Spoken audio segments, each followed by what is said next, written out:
do you guys remember the last time there was a new version of like 4.0 or something for a PC? Well, guess what? PCI E 4 just rolled out. Now, it's not on any motherboards yet, but let's start talking about it. So you guys are probably thinking, what took so long for it to roll out? Because PCI E 3.0 came out clear back in 2010, and it's 2018 now.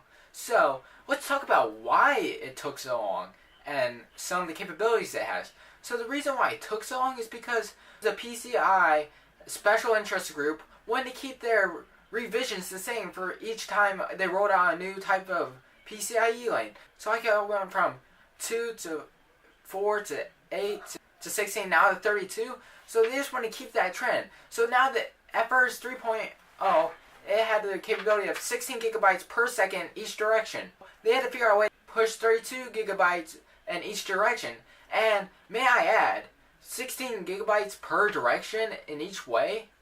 That's a lot. That's stupidly fast. So 32, I mean, that's quite a bit. Now you guys think, why did they make a 4.0 then? Because modern graphics cards don't even saturate the 3.0 slots. Well, they wanted to make it so you can free up some space. The only reason you would probably need that much gigabytes is 32 gigabytes if you're just moving around 4K files all day, which, yeah, that would...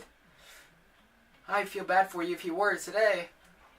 And so it'll be interesting to see how manufacturers will use this new lane and put on, well, new things they're going to make. Maybe they're going to make something like AI or something more RGB, because, you know, RGB is the new crave now.